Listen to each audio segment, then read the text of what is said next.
ஆழ்மனதை பயன்படுத்தி சரியான முடிவு எப்படி எடுக்கிறது? Decision making of power. நம்ம பல சமயங்கள்ல பல முடிவெடுப்போம். ஆனா அது சரியானதா இல்லையா அப்படின்னு சொல்லிட்டு நமக்கு பல குழப்பங்கள் இருந்துட்டு ஏற்படும்.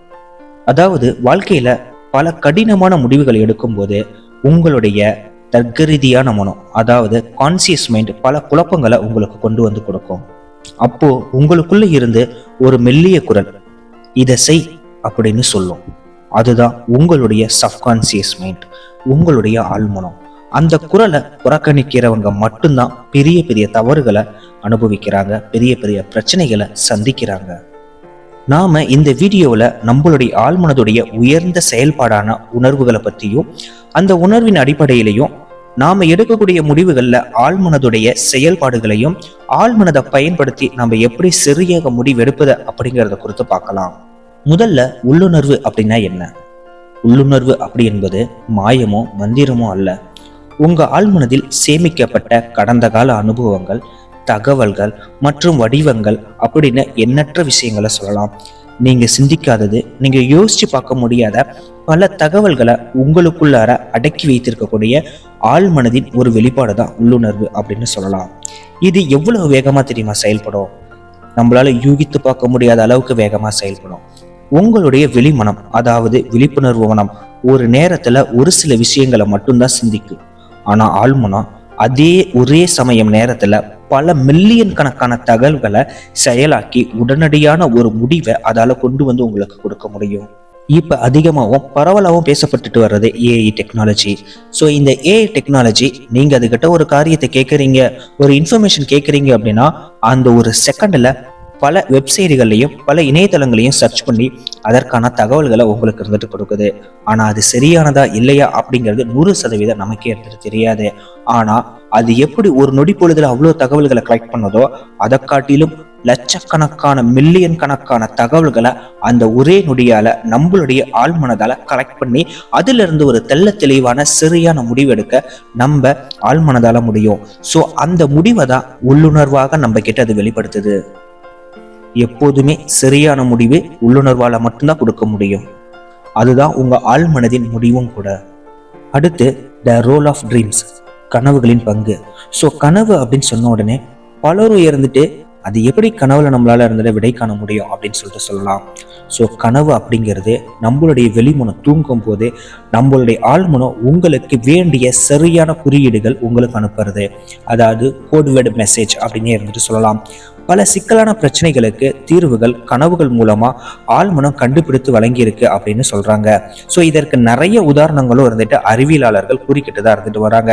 ஸோ அதுல ஒரு உதாரணத்தையும் நம்ம இருந்துட்டு பார்க்கலாம். அதற்கு முன்னாடி ஆழ்மனதை பயன்படுத்தி உறங்குவதற்கு முன்னாடி நீங்க உங்களுடைய முடிவுகளை சரியாக எடுக்க 3 விதமான நுட்பமான செயல்கள். 1, கேள்வியை கொடுத்துட்டு தூங்குங்க. நீங்க எடுக்க வேண்டிய ஒரு முடிவு, அதுவும் ரொம்ப முக்கியமான முடிவு. உதாரணமா, நான் இந்த வேலைக்கு போகலாமா வேண்டாமா, இங்க இருந்துட்டு வேலையை மாத்தலாமா வேண்டாமா, எனக்கான ஒரு வாழ்க்கை துணைய எனக்கு முன்னாடி வந்து நிப்பாட்டி இருக்கிறாங்க, ஸோ இந்த வாழ்க்கை துணை என்னுடைய வாழ்க்கைக்கு சரியானவங்க தானா அப்படின்னு நீங்க முடிவெடுக்க தடுமாறி இருக்கக்கூடிய எந்த ஒரு செயல்பாடாக இருந்தாலும் சரி, அந்த மாதிரி சூழ்நிலையில நீங்க படுக்க செல்வதற்கு முன்பு இது சரியானதா, நான் எந்த முடிவு எடுக்கிறது, இதற்கான சரியான முடிவை எனக்கு தெரியப்படுத்துங்க, அது நான் உங்ககிட்ட இருந்து கேட்டு பெற்றுக்கொள்ள விரும்புறேன் அப்படின்னு உங்களுடைய ஆழ்மனது கிட்ட சொல்லிட்டு ரொம்ப அமைதியா வேற எந்த ஒரு சிந்தனையும் இல்லாம நீங்க தூங்க செல்லுங்க. நீங்க எந்த அளவுக்கு உறுதியா உங்க ஆழ்மனது கிட்ட தெரியப்படுத்துறீங்களோ அந்த அளவுக்கு தெளிவா இருந்துட்டு உங்களுக்கான பதில் இருந்துட்டு கிடைக்கும் அப்படின்னே சொல்லலாம். இந்த மாதிரி நீங்க உங்க ஆழ்மனதிட்ட கேட்டுட்டு உறங்கும் போது காலை விழித்த உடனே ரொம்ப தெளிவான ஒரு எண்ணமா உங்களுக்கு பதில் கிடைக்கலாம். இல்லை அப்படின்னா கனவுல ஏதாவது ஒரு குறியீடா நீங்க கேட்ட சம்பவத்திற்கு உதாரணமாக வேற ஏதாவது ஒரு சம்பவமோ இல்ல அதே சம்பவத்தை இருந்துட்டு வெளிப்படுத்தும் வகையில இருந்துட்டு உங்களுக்கு ஒரு காட்சிப்படுத்துதல் இருந்துட்டு கொடுக்கலாம். 2, நீங்க எடுக்கக்கூடிய முடிவுகள்ல ஒரு பேப்பர் எடுத்துக்கோங்க. எடுத்துக்கிட்டு அதுல சாதகமான விஷயங்கள், பாதகமான விஷயங்கள் அப்படின்னு ஒரு பட்டியல் எடுங்க. அந்த பட்டியல் எவ்வளவு தூரம் நீண்டு கொண்டு போனாலும் சரி, அந்த நீண்டு கொண்டு போகக்கூடிய அளவுக்கு அந்த பட்டியலை இடுங்க. ஸோ இந்த பட்டியல் இடுறது எல்லாமே உங்களுடைய வெளிமனம் தான். உங்களுடைய வெளிமனம் இந்த பட்டியல் இட்டு முடிச்ச உடனே அப்போ இந்த 2ல என்னுடைய உயர்வுக்கும் நன்மைக்கும் எது சரியானது அப்படின்னு நீங்க கேட்கும்போது திடீர்னு அமைதி அல்லது பதட்டம் அப்படின்னு உங்களுக்கு ஒரு உணர்வு இருந்துட்டு வெளிப்படும். ஸோ அந்த உணர்வின் அடிப்படையில பாதகமான விஷயமா அல்லது சாதகமான விஷயங்கள் நீங்க பட்டியலிட்டதை வச்சு உங்களுக்கு ஒரு உணர்வு ரொம்பவும் மில்லியன் செகண்ட்ஸ் ஆஃப்ல ஒரு நொடி பொழுதுல டக்குன்னு ஒரு உணர்வு இருந்துட்டு உங்களுக்கு ஏற்படுத்தும். ஸோ அந்த உணர்வே உங்களுக்கான சரியான வழியா இருந்துட்டு அந்த உணர்வே உங்களுக்கு சரியான வழியையும் வெளிப்படுத்தும். உங்களுடைய அகத்திறன் மூலியமா உங்க பிரச்சனையை தீர்க்கக்கூடிய ஒரு எளிய வழி. நீங்க ஒரு புதிய முடிவெடுக்கிறீங்க. இதற்கு முன்னாடி இந்த காரியங்கள்ல முடிவெடுக்க உங்களுக்கு அனுபவமே இல்லை, ஒரு புதிய காரியங்கள்ல நீங்க செயல்பட போறீங்க.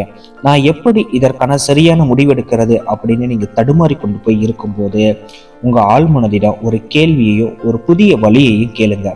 அதாவது, நான் என்ன செய்யறது, இதற்கான சரியான வழியை எனக்கு காட்டு அப்படின்னு ஒரு கட்டளைய வையுங்க உங்க ஆழ்மனதிடம். உறங்குவதற்கு முன் அந்த கட்டளையை வைத்த பிறகு ஒரு சில தினங்கள் ஆனா கூட அதை பற்றி சிறிது கூட இருந்துட்டு சிந்திக்காதீங்க. அந்த வேலையில திரும்பவும் ஈடும் படாதீங்க. மனம் அது போன போக்குல விட்டுருங்க. நீங்க கேட்ட கேள்விக்கான பதில் கிடைக்குதா, அதற்கான பதில் இதுவா இருக்குமா அதுவா இருக்குமா அப்படின்னு சொல்லிட்டு தேடாதீங்க. நீங்க கேட்டுட்டீங்க, ரொம்ப உணர்வு பூர்வமா அதற்கான பதில உங்க ஆழ்மனதிடம் நீங்க கேட்டுட்டீங்க. கேட்ட பிறகு அதை குறித்த பெரிய சிந்தனை உங்களுக்கு வேண்டாம். அப்படி செய்யும் போது நீங்க சிந்திக்காத நேரத்துல, நீங்க யோசிக்காத நேரத்துல ஏதாவது ஒரு பணி வேலையை நீங்க செஞ்சுட்டு இருக்கலாம். வீட்டுல நீங்க டீ போட்டுட்டு இருக்கலாம், அல்லது சாப்பிட்டு இருக்கலாம், உங்கள் நண்பரோட நீங்க பேசிட்டு இருக்கலாம். இந்த மாதிரி நீங்க அன்றாட செய்யக்கூடிய ஏதாவது ஒரு வேலையப்போ திடீர்னு ஒரு சின்ன பிளாஷ் ஆஃப் செகண்ட்ல இருந்துட்டு அதற்கான முடிவு தீர்வை உங்களுக்கு உங்க ஆழ்மனம் இருந்துட்டு கொடுக்கும். அது உங்களுடைய கனவுகள்ல கூட இருந்துட்டு கொடுக்கலாம், நீங்க தெளிவான மனநிலையில இருக்கும் போது கூட இருந்துட்டு கொடுக்கலாம். ஸோ நான் இதற்கு முன்னாடியே ஒரு உதாரணத்தை இருந்துட்டு உங்களுக்கு சொல்றேன் அப்படின்னு இருந்தேன்.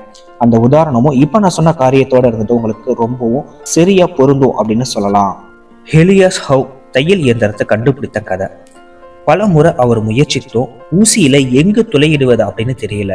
அவர் மிஷினையும் கண்டுபிடிச்சிட்டாரு.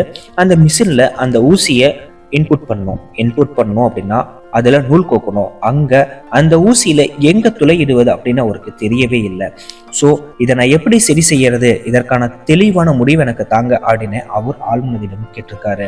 ஸோ கேட்டதோட சில தினங்கள் அவர் விட்டுட்டார் அப்படின்னே சொல்லலாம். அப்போ திடீர்னு அவருடைய கனவுல ஒரு பழங்குடியினர் அவரை ரொம்பவும் கோபமாகவும் ஆக்ரோஷமாகவும் இருந்துட்டு ஒரு ஈட்டி எடுத்துட்டு துரத்திட்டு வந்திருக்கிறாரு.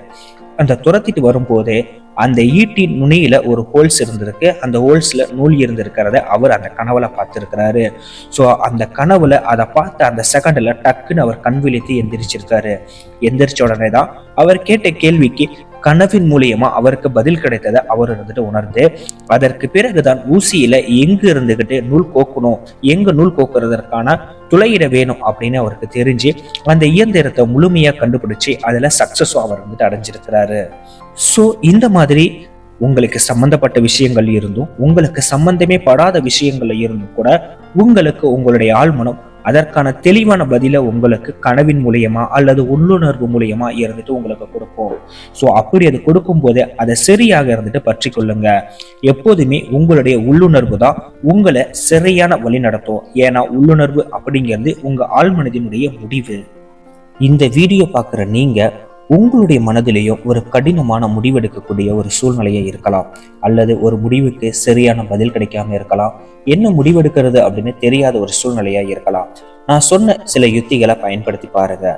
உங்களுக்கான முடிவு சரியா கிடைக்குதா இல்லையா அப்படிங்கிறத கமெண்ட் செக்ஷன்ல கமெண்ட் பண்ணுங்க.